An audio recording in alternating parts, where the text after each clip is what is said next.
ভাইদের কর্তব্য বোনদের দায়িত্বের প্রতি সর্বদা সচেষ্ট হওয়া, দুঃখে কষ্টে সর্বাবস্থায় বোনদের পাশে থাকা।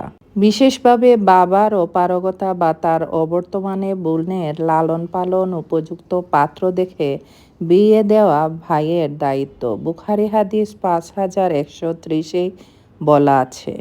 এমনকি ঘরে যদি ছোট বা অবিবাহিত বোন থাকে তাদের প্রতি বিশেষ দৃষ্টি রাখা, কোনোভাবেই যেন তারা কষ্ট না পায়, বরং নিজের স্বার্থকে ত্যাগ করে হলেও বোনদের ভালো রাখার চেষ্টা করা। এক্ষেত্রে একজন সাহাবী জাবের রাদিয়াল্লাহুর একটি ঘটনা খুবই স্মরণীয়।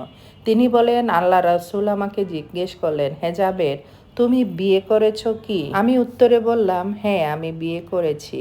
আল্লাহ রাসূল জিজ্ঞেস করলেন, কেমন মেয়ে বিয়ে করেছ, কুমারী না অকুমারী? আমি বললাম, না, অকুমারী।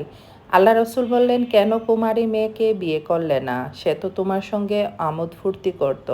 আমি বললাম, হে আল্লাহ রাসূল, আমার আব্বা উহুদের যুদ্ধে শাহাদত লাভ করেছেন, রেখে গেছেন আমার 9 বোন। এই কারণে আমি তাদের সঙ্গে তাদের মতো একজন আনাড়ি মেয়েকে না এনে এমন একজন মেয়েকে আনলাম যে তাদের চুল আঁচড়ে দিতে পারবে এবং তাদের দেখাশোনা করতে পারবে।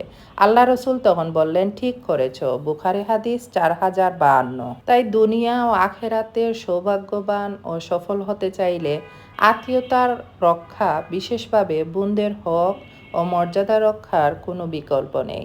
সাহাবী আবু হুরায়রা রাদিয়াল্লাহু আনহু বলেন, আমি নবী করিম সাল্লাল্লাহু আলাইহি সাল্লামকে বলতে শুনেছি, যে ব্যক্তি তার রিজিক প্রশস্ত ও আয়ু বৃদ্ধি করতে চায় সে যেন আত্মীয়তার সম্পর্ক রক্ষা করে।